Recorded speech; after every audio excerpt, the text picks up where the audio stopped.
2023 کیسا رہا؟ یقیناً اس کے اوپر بڑے تجزیے تبصرے ہو رہے ہیں، لیکن میں چاہوں گا کہ میں اپنے پینلسٹ سے پہلے یہ سوال پوچھ لوں تاکہ ان کی رائے بھی جان لی جائے۔ آغاز ہے تو میں نے آپ کو اپنی رائے بتا دی ہے، and let's start with ladies first. Uzma Kardar صاحبہ، آپ کی نظر میں سال 2023 کیسا رہا؟ اور سب سے زیادہ، کیونکہ اچھی چیزیں تو کم ہی ہوئی ہیں، بری چیزیں زیادہ ہوئی ہیں، سب سے بری چیز آپ کی نظر میں کیا تھی 9 مئی؟ جی بہت شکریہ طلحہ، آپ نے مجھے انوائٹ کیا۔ میرے میں اور آپ میں تھوڑا فرق ہے، آپ گھبرا جاتے ہیں جلدی۔ مجھے الحمدللہ اللہ تعالیٰ نے بڑا حوصلہ دیا ہے، اور میں بڑی ہمیشہ پر امید رہتی ہوں کہ جتنے مرضی چیلنجز ہمارے سامنے آ جائیں، انشاءاللہ تعالیٰ من حیث القوم ہم ان سے بالکل اپنے قومی سلامتی کے اداروں کے ساتھ مل کے ان کے ساتھ ہم نبر آزما ہو جائیں گے۔ آپ نے 2023 کا مجھ سے پوچھا، بہت مشکل سال تھا، یہ تو بالکل صحیح بات ہے، کیونکہ جو سیاسی استحکام اور معیشت کا استحکام جو آپس میں جن کا چولی دامن کا ساتھ ہے، وہ دونوں ہی ہمیں کہیں نظر نہیں آ رہے تھے، کیونکہ سیاسی میدان میں بھی کچھ انتشار تھا، معیشت بھی ہماری بڑی ڈاواں ڈول رہی، اور ایک تیسرا جو محاذ وہ ہمارا جو ایک ڈیفنس سسٹم ہے، ہم ایک 5th جنریشن وارفیئر کا مقابلہ کر رہے ہیں، اور وہ ایک ایسی چیز ہے جس سے بہت ایک مشکل ہوتا ہے اس کے ساتھ ڈیل کرنا۔ آپ کو بڑا ایک الرٹ رہنا پڑتا ہے، اور آپ کو ہر طریقے سے اندرونی اور بیرونی جو خطرات ہیں ان اویئر اس سے ہونا پڑتا ہے کہ جی کون آپ کے اوپر حملہ آور باہر سے ہے اور کون اندر سے سہولت کار ہے۔ اور سیکیورٹی کی جو آپ نے جو سچویشن بتائی، دیکھیں آپ کو پتہ ہے کہ ٹی ٹی پی جو ہے انہوں نے افغانستان میں اپنے جا کے ڈیرے لگا لیے ہیں، اور وہاں پہ انہوں نے اپنے آپ کو ری گروپ کیا ہے۔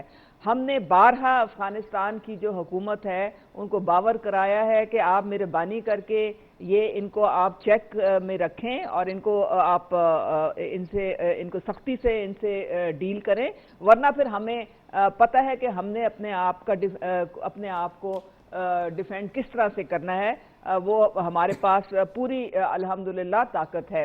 لیکن اس میں طاقت میں جانے سے بہتر ہے کہ بندہ مذاکرات کرے، اور یہ جو حملے ہمارے سرحد پار سے ہوتے ہیں اس کو اور طریقے سے جو ہے اس کو ہم ڈیل کریں۔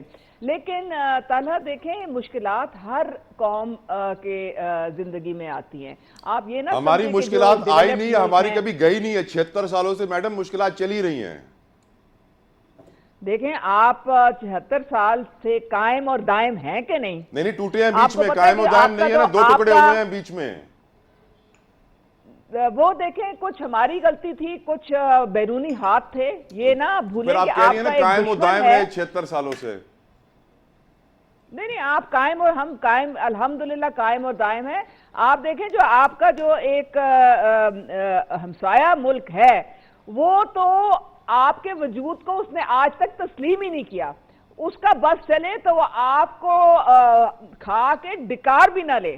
یہ تو اللہ کا شکر ہے کہ ایک ہم نیوکلیر پاور ہیں۔ دیکھیں مسلم ممالک جو ہیں اس میں واحد نیوکلیر پاور جو ہے وہ ٹھیک بھائی، پاکستان ہے، ٹھیک بہترین ہماری 5th لارجسٹ اسٹینڈنگ آرمی ہے۔ یہ ٹھیک۔ کوئی کم چھوٹی موٹی باتیں نہیں ہیں۔ اب ہم نے اپنے آپ کو اندرونی طریقے سے مضبوط کس طرح کرنا ہے، اس کی طرف ہم نے رائٹ سوچ و میم، بچار کرنا ہے، رائٹ۔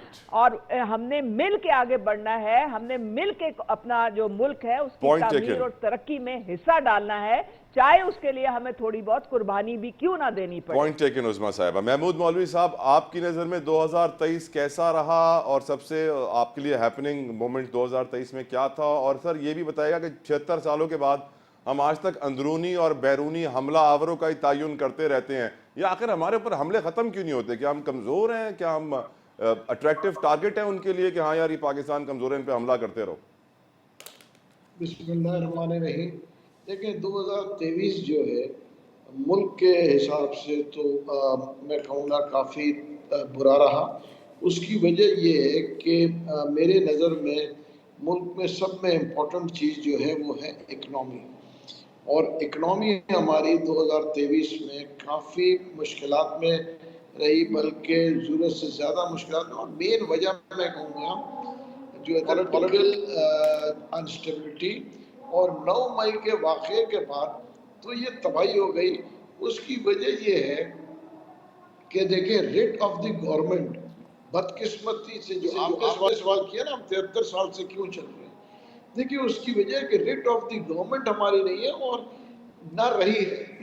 ہم باتیں بہت اچھی کر لیتے ہیں دیکھیں، مگر ریٹ جب نہیں ہوتا ہے، کیا فرق ہے کہ یہاں اور دبئی میں 1 گھنٹے کا راستہ ہے، ٹھیک ہے نا، اور وہاں پہ جا کے وہاں پہ یہی ہمارے پاکستانی قانون کی عزت کرتے ہیں، قانون توڑنے کا سوچ بھی نہیں سکتے، اور رات کے ٹائم پہ، اور یہاں پہ دن دہاڑے توڑتے ہیں. اس کی وجہ یہ ہے کہ جس ملک میں سزا اور جزا، ٹھیک ہے نا، پرائرٹی نہیں دیا جائے گا. ہم سب لوگ بات کرتے ہیں قانون کی. آپ مجھے بتائیں نا، دو قسم کی تو عدالتیں ہیں، ایک طاقتور کے لیے اور ایک نارمل آدمی کے لیے. طاقتور کے لیے چاہے وہ کچھ کر لے اور بیل بھی ہو جاتی ہے اس کی، اس کو سزا بھی نہیں ہوتی ہے. اور عام آدمی جو ہے وہ سالوں بھگت رہا ہے. دیکھیں آپ جس ملک میں 10 سال 15 سال عدالتوں میں چکر کاٹ کے فیصلے نہیں ہوتے، تو آپ ایکسپیکٹ کیا کریں گے؟ میں آپ کو بتاؤں نارمل ہے کہ اگر چاہے وہ کرمنل کیس ہو، سول کیس تو 20 سال، کرمنل کیسز جو ہے 10 12 سال 15 سال سے چل رہے ہیں. اگر آپ 15 سال سے وہ کیسز چلائیں گے اور فیصلے نہیں ہوئیں گے تو آپ کیا ایکسپیکٹ کریں گے؟ دیکھیں یہ کہنا کہ ہم ایٹامک پاور ہیں، دیکھیں رشیا بھی جو USSR بھی ایک ایٹامک پاور تھا. تو ہم اس خوش فہمی میں نہ رہیں. خدا را اکنامی کو صحیح کریں. اکنامی اگر صحیح نہیں ہوگی تو بھلے ہمارے پاس ایٹامک پاور ہو، ہمارا جو ہے سروائیول بہت مشکل ہوگا. آئی ہر طریقے کمپلیٹلی سے ایگری. دیکھیں. تو میرا یہی ہے نظریہ، اکنامی کے اوپر ہمیں زور دینا چاہیے. بالکل آپ نے صحیح کہا مولوی صاحب. انفیکٹ آپ کا جو پہلا پوائنٹ تھا ریٹ آف دی گورنمنٹ، وہ تو میں حیران ہوں، 76 سال ہو گئے ابھی تک ہم یہی باتیں کر رہے ہیں کہ حکومت کی ریٹ کب قائم ہوگی. اب حکومت نے کہا تھا ہوائی فائرنگ پر پابندی ہے، جشن منانے پر پابندی ہے. خوب جشن منا، خوب ہوائی فائرنگ ہوئی، تیل ثانیہ بھی دنیا سے چل بسی. پیپلز پارٹی کا موقف بھی جان لیتے ہیں. علی راشد، آپ ویسے ہیں تو ایک پیشے سے وکیل، اور 2023 وکیلوں کے لیے بڑا اچھا سال ثابت ہوا. بڑے کیسز عدالتوں میں چلتے رہے، یقیناً آپ کے لیے بھی اچھا ثابت ہوا ہوگا. لیکن آپ کی نظر میں پولیٹیکلی، اکنامکلی، سوشلی پاکستان کے لیے 2023 کیسا رہا؟ اعوذ باللہ من الشیطان الرجیم، بسم اللہ الرحمن الرحیم. دیکھیں میرے حساب سے 2023 پاکستان کے لیے ایک ایسا سال تھا جو بڑا ٹیسٹنگ ٹائم تھا ہمارا. مگر کہتے ہیں نا، the darkest hour of the night is right before dawn breaks. ہم اس نہج پہ آ گئے تھے that we needed this kind of push. کہتے ہیں راک باٹم پہ بھی آنے کے لیے you bounce back، ایک دفعہ آپ آ جاتے ہیں. تو I feel کہ وہ باٹم ہم نے ہٹ کر دیا تھا. May 9 کا سانحہ ہوا، پھر اس کے بعد بھی ڈاجڈ ڈیفالٹ ہم کرنے والے تھے، اس کو ہم نے ڈاج کیا. اینڈ آئی فیل کہ ان چیزوں کے ہونے کے بعد ایک ٹھہراؤ آ گیا. آپ نے دیکھا ہوگا پچھلے 2-3 سالوں میں پورے ملک میں ایک افراتفری، کوئی اسٹیبلٹی نہیں تھی. بار بار روڈ پہ نکلنا لوگوں کا، بار بار انسٹیٹیوشنز کو چیلنج کرنا، بار بار تو تڑا کی سیاست کرنا، لوگوں کو نام لے کے کرنا ان کا، چاہے وہ ہمارے کسی ادارے کے افسران ہوں یا دوسرے سیاستدان ہو. یہ ایک بہت ایک نارم ایک بن چکا تھا، اور it was getting a bit disgusting to be honest with you. یہ ایک اچھے قوم، ایک معاشرے، ایک پڑھے قوم یا ایک شریف اچھے ایسی جگہ نہیں ہوتی کہ آپ اپنے بچوں کو ایسی جگہ پہ ریز کرنا چاہیں. ملک اس طرف جا رہا تھا. اب now in hindsight when I look کہ بہت مشکلات کا سامنا کرنا پڑا، مگر بہتری کی طرف جاتی ہوئی اب ہمیں دکھ رہی ہیں. الیکشنز دیر آئے درست آئے، بڑی مشکلات کا سامنا کرنا پڑا، ڈیلے ہوئے، مگر الیکشنز اب ہوتے ہوئے نظر آ رہے ہیں. اب اس میں دو رائے نہیں ہے، کوئی یہ نہیں کہہ سکتا کہ اب الیکشن نہیں ہوئیں گے یا یہ کیئر ٹیکر سیٹ اپ 2 سال تک چلے گا جیسے لوگ اسپیکولیشنز کر رہے تھے. تو اب چیزیں بہتری کی طرف، ڈالر اسٹیبل ہے، اسٹاک مارکیٹ بڑھ رہی ہے، انویسٹرز کا تھوڑا کانفیڈنس واپس ریسٹور ہو رہا ہے. تو چیزیں میرے حساب سے بہتری کی طرف